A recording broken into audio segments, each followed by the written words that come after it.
Hello and warm welcome to CareersTalk. I'm Suran Sharma, your host and agile consultant based in Netherlands.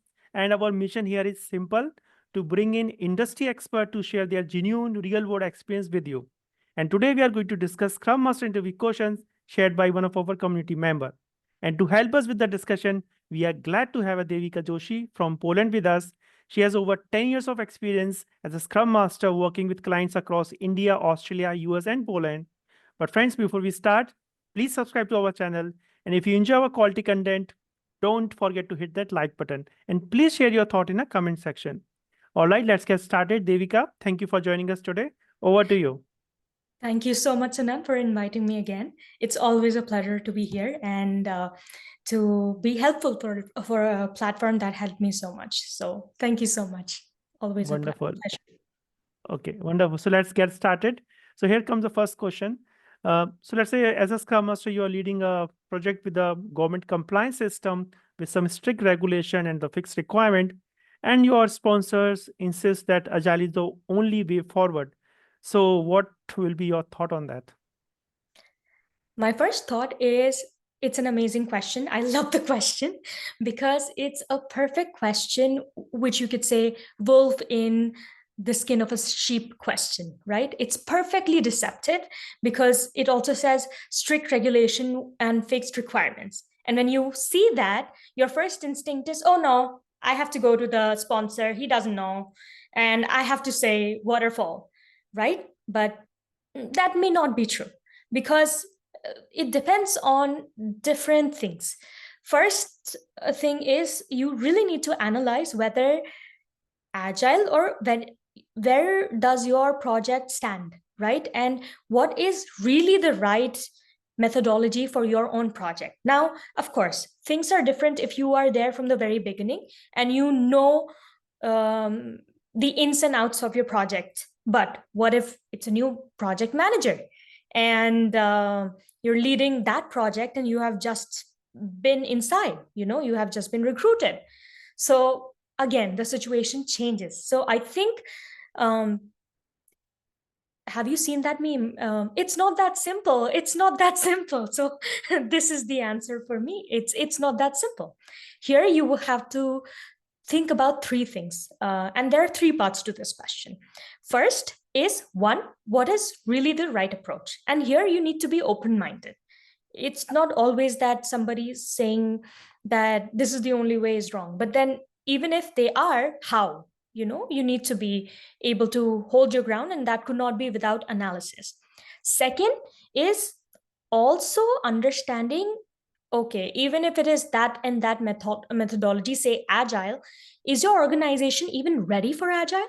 Because as somebody who has led agile transformations in my previous job, I know that agile is way more than just putting some ceremonies in place and saying, oh my God, we have transformed from waterfall to agile. There are lots of ifs and buts that we need to take care of. And there are lots of things that we need to closely notice to ensure that we are truly in the path of becoming agile and we are not going through pitfalls which could get us into a vagile mode, which is like waterfall in the disguise of agile, which is worse because, again, as I said, you are doing everything waterfall way with just more meetings. Beats the purpose. Let's get to the point. And the third part will be, finally, how do you convince the sponsor? Because that's, again, a tactical thing. So that is why I said this question is not as easy as it looks to be. And that's why I love this question. Let's get started. Let's get to the point. The first one is agile really the right approach for this project? Now, even if you say that it has heavy compliance and fixed requirements, I'll tell you right now, there could be umpteen permutations and combinations of projects that fall into different categories, even with the same things. For example, I'll basically be using Stacy Matrix to help you understand this better. Right. So if we go to Stacy Metrics, it categorizes projects into simple, complicated, complex, and then finally chaotic. Right. So we have all these projects.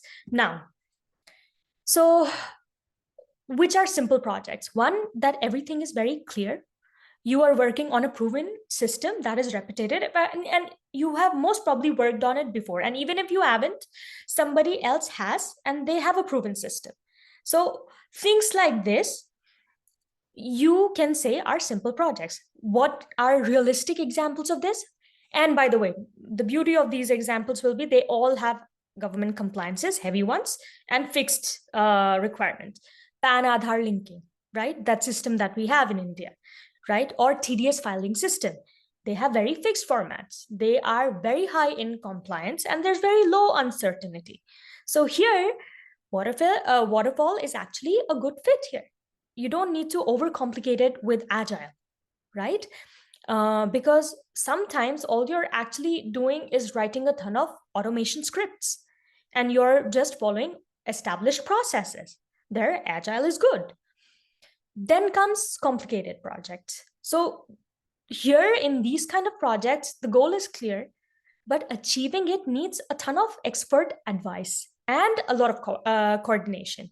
And it can be predictable, but once you reach a certain level in that project, for example, real life examples could be income tax e-filing system where we file ITR, right? Or say tax reconciliation dashboards that CAs can use, right?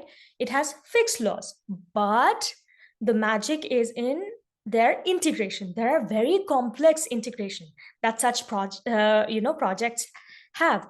So, and you have to have a lot of experts on board and somewhat iteration to figure that out.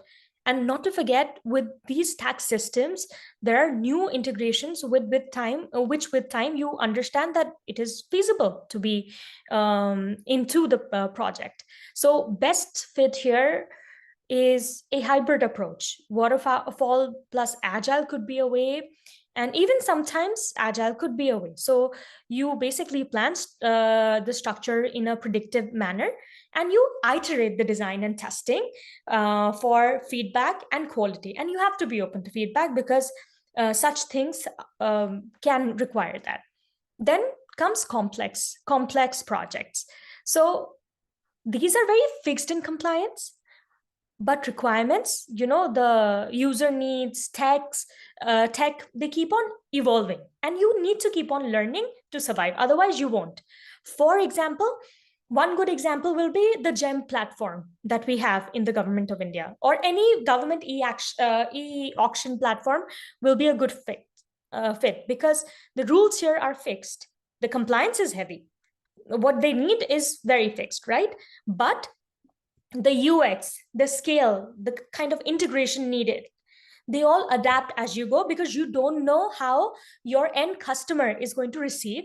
What are the new things that you are going to learn as your customer adopts to your project or product? And you need to iterate completely, because as you grow in such platforms, there'll be no new kind of scams, schemes coming up, and you have to have some things that you can do to combat that. So you need iterations, and that's why complex are these kinds of projects. So here, agile, or even for that matter, Scrumban or Kanban could be a good thing. Kanban maybe a little more suited when a little more chaos is there, but Scrumban surely, and agile, all right, because these are iterative, they have iterative releases, you are pro experimentation, and you are working with continuous feedback. And the final kind of projects are chaotic projects. Okay, so here the nature of those projects is that the environment, they are being made in an unstable environment, and the requirements and priorities shift rapidly. And the direction you can only find through quick action. So here also, compliance is heavy. Final fixed requirements, you know what you want out of your project, but there's a lot of uncertainties in between that you need to take care of. So one good example of this would be during demonetization. We had tax disclosure portal that was created. And even during COVID pandemic, there were various platforms that were made to find vaccinations, to have some guidance, or for example, there was also a platform that did some kind of tax refunds, which were COVID specific, right? All these, they have very fixed rules that they want. The end product they want, they're very clear about.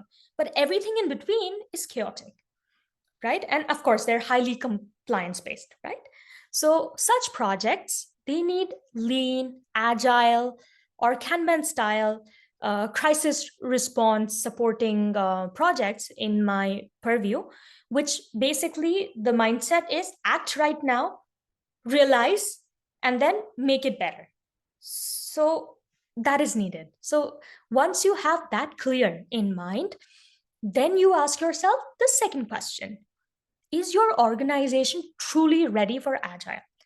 As somebody, again, who has led waterfall to agile transformations, there are a lot of things or indications that you need to think through and observe in your organization that will give you a very good forecast of whether we're actually ready or there's a ton of work to do. And if there's a ton of work to do, then you communicate that to the stakeholders and tell them what it actually means for agile to be the answer, right? So for example, leadership, are they even open to an inspect an adaptive mindset? And do they value learning, or they often come back to you with their fixed plans and they are not very happy when you are suggesting any kind of change? So there's less tolerance for change. So based on that, you would know whether they're really ready. If they're not tolerating change, they're not ready for agile. Mindset shift is necessary. Second, team skills. So is your team really cross-functional?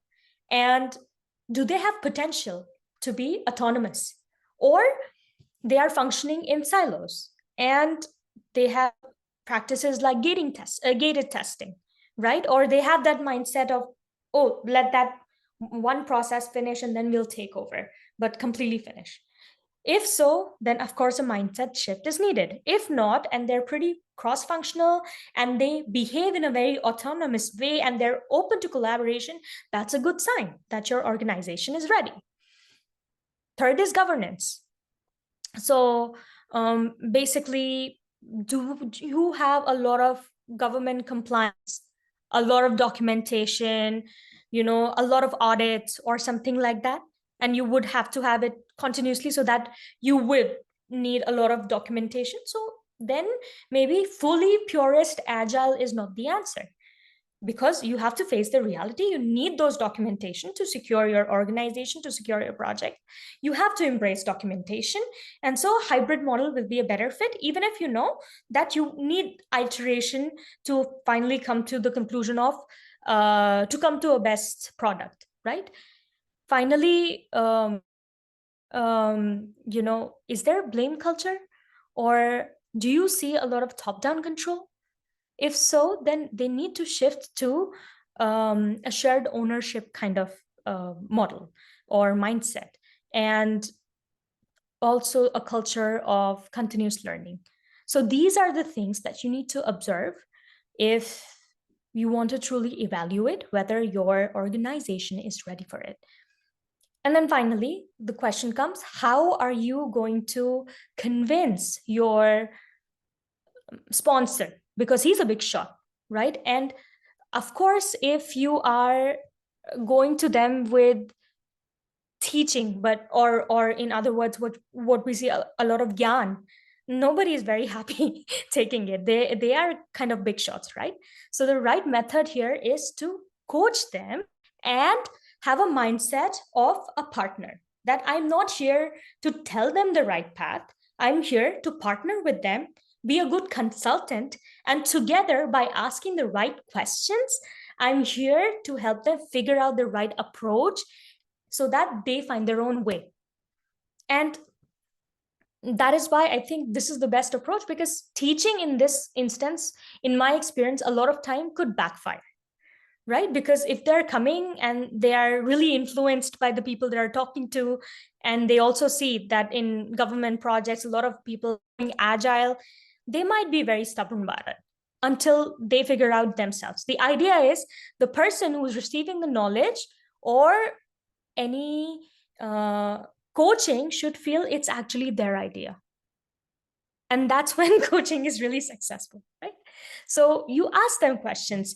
What questions do you ask? For example, which parts of the project truly need to be fixed upfront, and where could we handle early feedback or save rework later? Or when requirements or priorities change midway, how do we handle that today?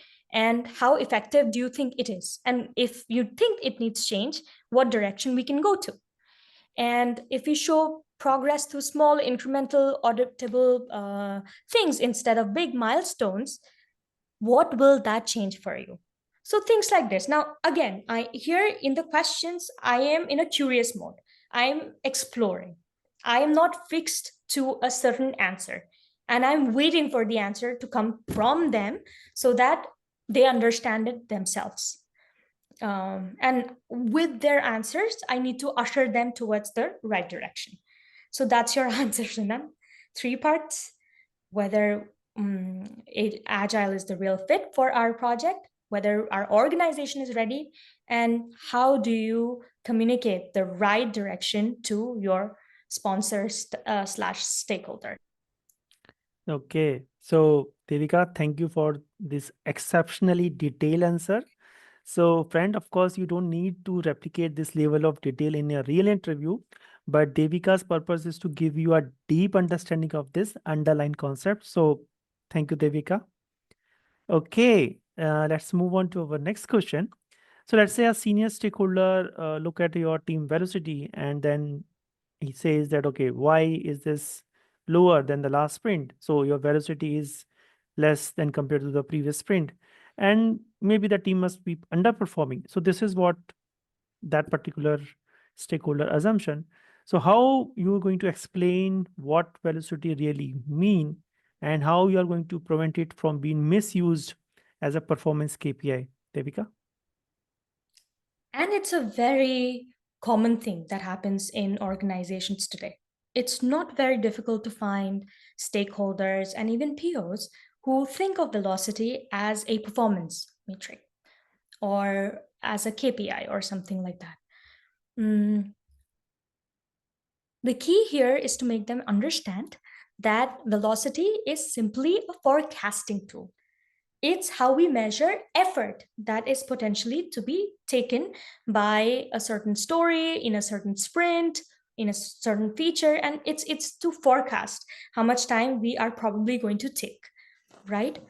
But that said, there are a lot of anti-patterns that you could see in the organizations today, which actually leads to velocity being taken as a KPI, and that leads to further anti-patterns like gamification of velocity. So you will see people chasing velocity as a target, that, oh, this is our average velocity, say 97 is our average velocity, so we need to earn 97 points. And so you see things like people inflating the story points to reach that, or ignoring quality to reach that. So this, in order to avoid a clear understanding, building that into the team is important. So we need to understand that velocity is a forecasting tool, not a performance KPI. And we use it along with capacity because it helps us decide how much work we need to plan and take into the sprint, or how much work we can take into, say, few sprints or a milestone. So it's a forecasting tool. And how do we use it? So suppose my team's average velocity, say, is 40 here, okay, for the sake of easy calculation. But my upcoming sprint, I just have 80% of people 80% of the team capacity in there. So what do I do? Because I know that my average velocity, assuming that I'm running on 100%, it's 40. So I'm going to multiply 40 into 0.8, which is like 80%. And then I get 32, 3 to 4, 32 basically. So that means I need to target the number of story points inside my sprint worth 32 points. And that's where it should end. That's where it should end. But again, the question comes, if you're not using velocity, sorry. Sorry. There's also one more aspect that I forgot. One aspect is that it's also not fair to judge a team's performance based on dipping velocity, because there are a lot of good reasons also velocity could go down. For example, some healthy reasons are that one, they're learning new tech, or they're refactoring, or they're building automation, or they're improving the quality, or they're handling scope churn, right? Or adjusting to some changes in the team. Sometimes velocity can even go up and down with people exiting or entering the team, right? And these are actually signs of a good team. And if you start just judging basis velocity, it's a very shallow of a measure. So what do we measure then? That's the next question. The real performance metrics are predictability. The first one, predictability. How do you measure predictability? The number of story points completed in a sprint divided by the number you originally committed to into 100. So you get a percentage, and what you do is that you, in a graph, sprint on sprint, compare the percentage of predictability. Is it going up? Is it going down? What is happening with it? That's a better measure. And why? Because it gives you reliable direction towards what is needed. It tells you a story. It tells you what is happening through numbers, right? So if, say, your predictability score or percentage is between 80 to 100%, again, because different projects, how dynamic they could be, how predictable they are. So that is why I'm talking industry standards. 80 to 100% means you are doing planning in a realistic way. You know how much you can take in, and you are consistently delivering. That's good. And that is what you should measure. Now, what happens if it is less than 80%, right? That means you are overcommitting and under-delivering. And that means maybe the system is unstable. So you need to fix the planning. At least you know what is actionable. Or maybe you need to fix refinement. Or you need to ensure that there's not too much scope churn. So at least through this, you know the direction. What if it is more than 100%, 110%, 120%? That's an indication that you are under committing. And that means we need to recalibrate the estimation, or increase how much we are taking on gradually, have healthy competitions, and those things, or healthy challenges inside the team. Some of our RPOs did that. They were like, oh, let's have okay, I know the velocity is this much. Let's have a healthy, average velocity is this much. Let's have a healthy competition. Let's aim with no repercussion. Like, even if there's a carryover, we understand. And I think that's healthy. So you know which direction to go, right?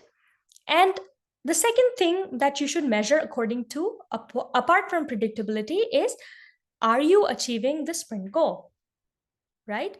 So if you reach out to most of the POs, they could usually give you a percentage of how much it was achieved, measuring it against the acceptance criteria. And there are other things that they employ to measure how much of it was achieved. So that is one metric that you should look into, because that is indicated better of the real value a team is delivering to the customer. And that is what matters. And the final thing that you should measure according to is the churn percentage.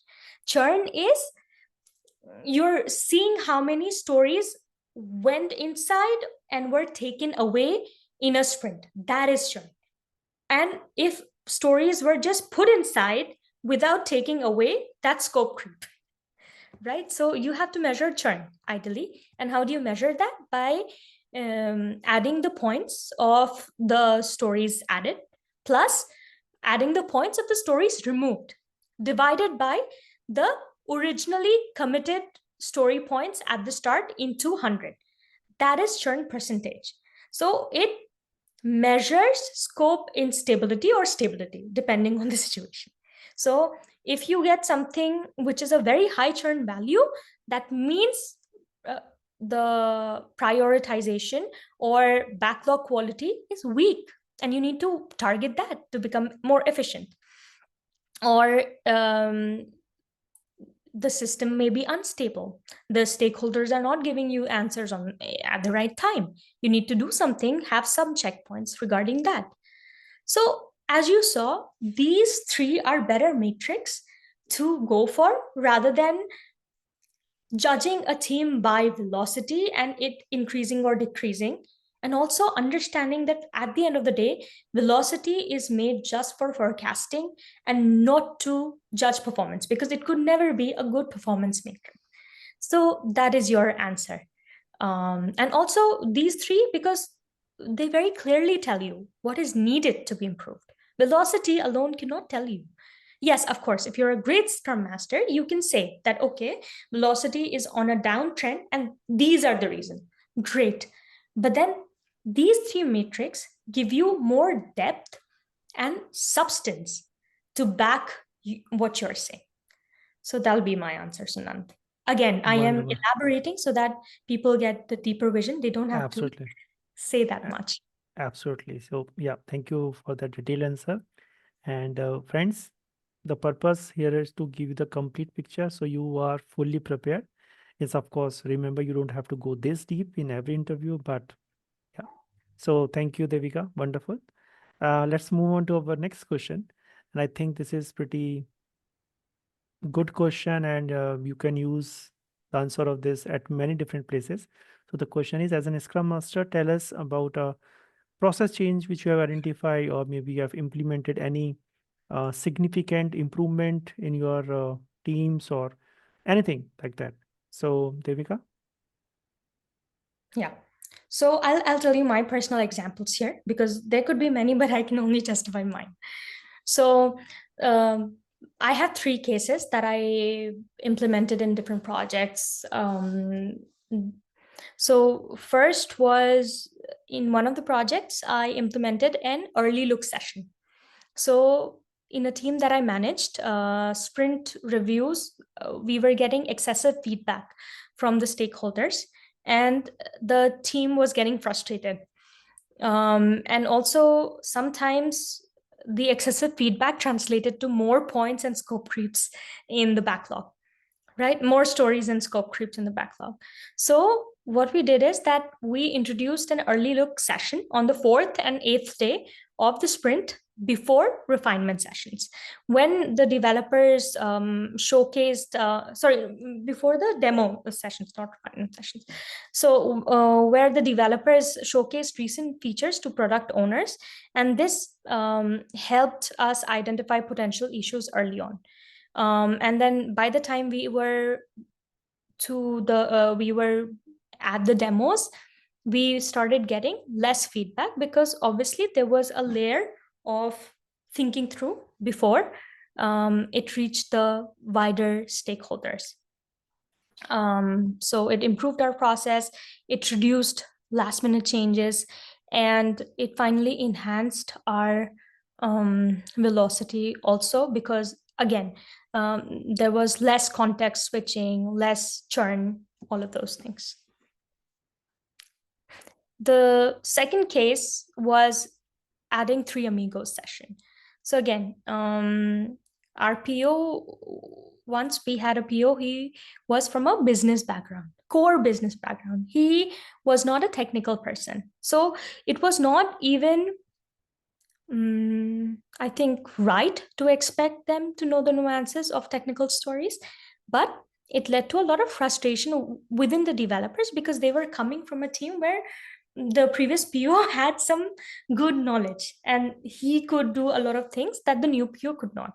So first of all, before even going to the Three Amigos session, I had to counsel them and tell them that, look, it's not realistic to expect your PO to know everything and give you a tip-top story, right? After all, when a PO gives you the story first time, it's a conversation starter. You have to treat it like that. And stories are always a combined effort. A lot of people get it wrong in my experience. They think that, oh, if our PO is not doing stories right, terrible PO. But that's not right, and that's not realistic. There is no perfect PO. I have not seen any. And only with the right amount of collaboration, early stepping in, and with time, you get a good PO, right? So you have to go through that journey with your PO. So here, what we did is that we introduced three amigos. So the PO, and the dev lead, tech lead, sorry, and the QA. They all were together, and then they refined a story further. So the tech lead would see things from his perspective, ask questions early before the PO turns up in the refinement, so that a lot of questions that they're getting, they could address before coming to the refinement. And also, our QA lead used to think that way according to the acceptance criteria, the cases, the test cases they can design, and very early on say, hey, what about this? What about that? And a lot of time you could find that the PO would be like, oh, I did not think about that. Obviously, because they did not work that way, right? And they would go and then ask those questions. With time, we saw that the PO had a hang of what is going to come, on what basis are they going to ask me. And you could see that with time, and I'm with time I say like after 10-15 sprints, not like magically after 1-2 sprints, but after 10-15 sprints, you could see a very good growth level in terms of stories and collaboration. And of course, the kind of frustration was way less because things were answered during the refinement. So that was the second case study. The third is introducing work in progress limits, and also parallel testing and early QA involvement with staggered deliveries in one of my cases. So the problems were that QAs, and it's very common to see that they're frequently receiving work almost at the end of the process, right? Leaving them very little space to mm, do what they want to do properly, without rushing. And at times that led to error prone testing. And sometimes, yes, delays were seen because of unforeseen technical challenges, dependencies, or external systems that we could not do anything too much about. But sometimes it was because they were waiting till the very end to take up work. So what I did is that we set up work in progress limits so that the team finished the current work before starting new tasks, reducing, different context switching between half done stories, etc. And we also, on the QA side, began parallel testing. So told them that, test the features as soon as possible, small pieces, as soon as they were ready. Don't wait for the whole feature or for whole story or whole module to be completed. If you know that a certain thing could be done, so the developers would notify the QAs that, hey, this component, it's in the QA environment, look at it. And he started testing. And similarly, on the same level, staggered deliveries, that small modules, the devs would tell them that, oh, this you can QA as soon as possible. Don't wait for the whole feature to end and then wait, because at the end, then you will be in a soup, and you don't want that. So these are the things that we did. As a result, we had very enhanced QA and developmental efficiency, and we got better maintained sprint integrity, and reduced overwork, and improved overall testing quality also. So these were the three things that I changed in my previous projects. Yes. Wonderful, Devika. Great. So let's talk about transitioning. Uh, Hmm. so let's say you are transitioning into a team. Uh, that particular team is using Agile for the first time, and Mm-hmm. suddenly they are overloaded. They are feeling overloaded with the scrum events and different, all these sessions. And at the same time, they're also frustrated by frequent changes in scope compared to their old project.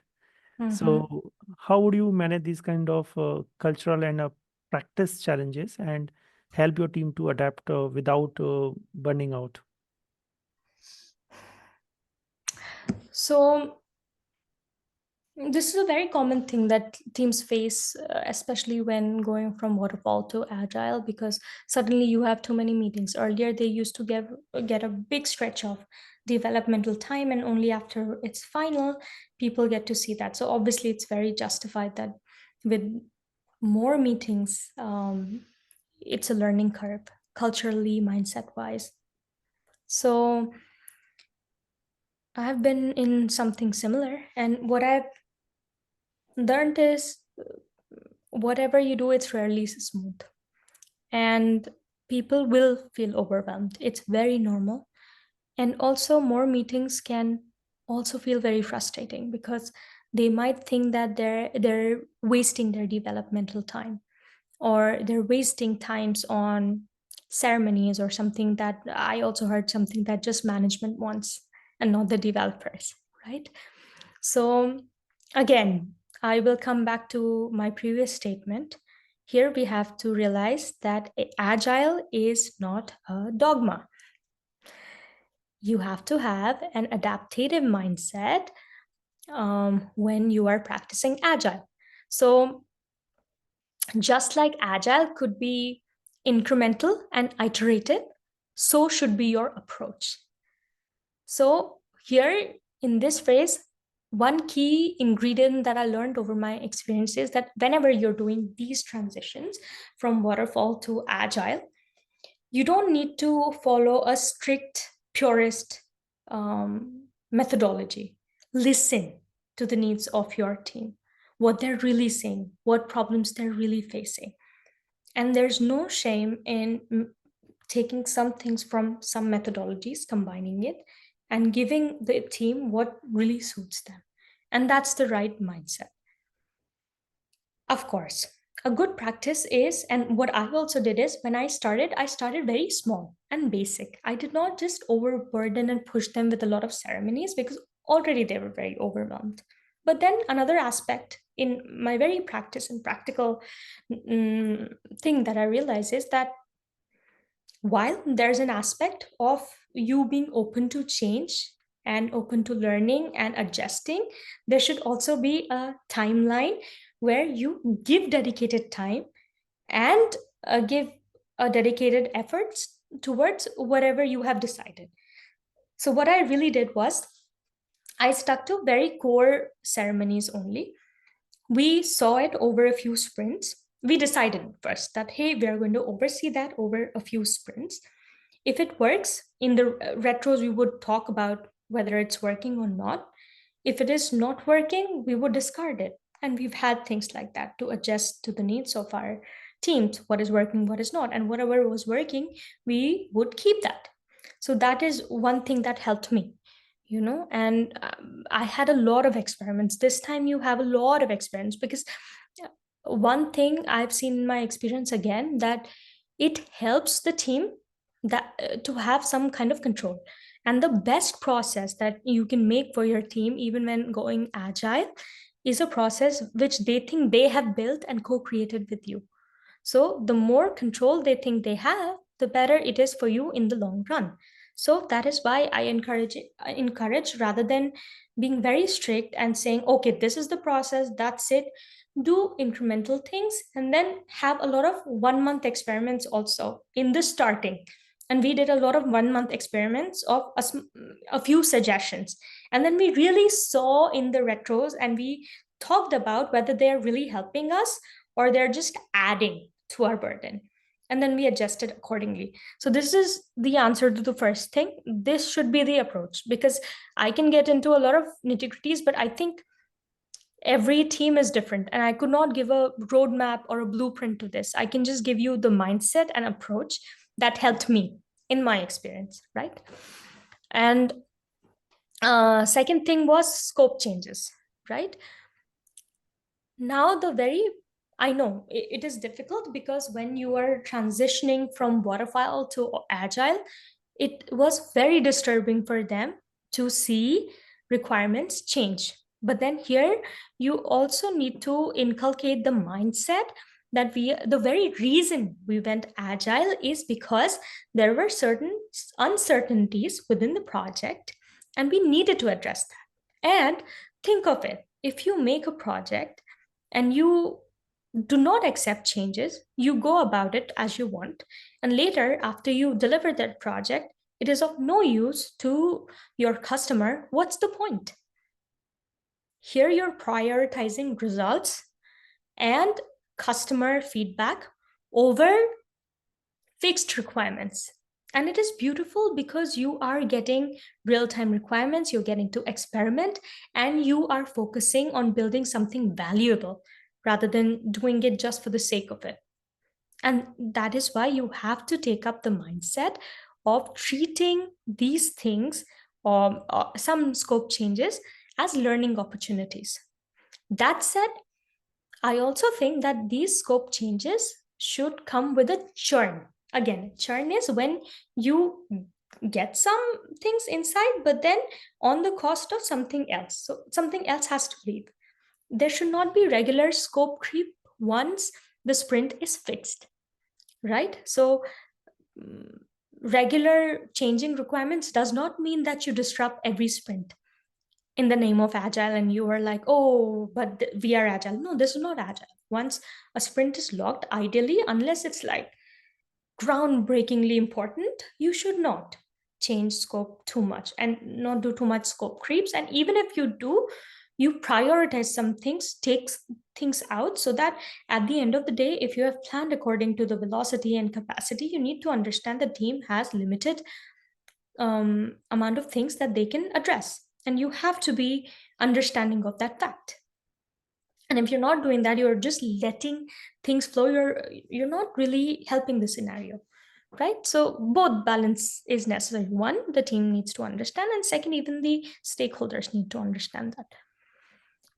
For that, you can have some, for accommodating changes, you can also have some kind of buffers. Like, for example, this is something that I do on a regular basis also, that I have, like, depending on the project, 10 to 20% buffer for upcoming bugs, etc., that might crop up.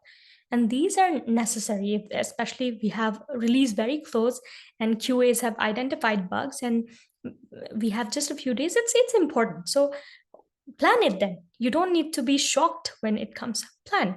You can also enforce some work in progress limits on your board, right? So that your team is not overloaded. So that also balances their needs with the clients.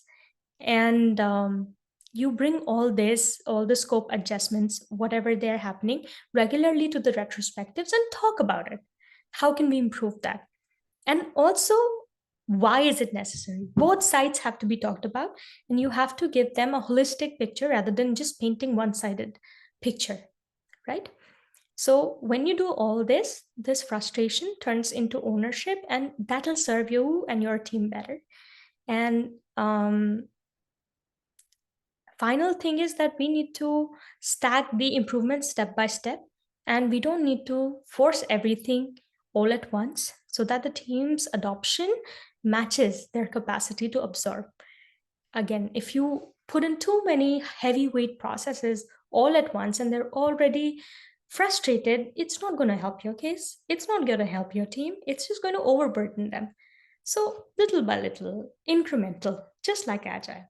And that's your answer. Wonderful, Devika. So, friends, we are not finished yet. We'll be back soon for part 3 with Devika. So, stay tuned. And Devika, thank you for sharing your valuable insight and detailed answer today. That was really fantastic. And to all our friends watching, if you enjoyed this session and found it helpful, please smash that like button and subscribe to CareersTalk for more quality content. So, for this, with this, thank you everyone for watching. This is Sunan Sharma signing off along with Devika. See you next time. Thank you, Devika, one more time. Thank you. Always a pleasure to be here. Thank you.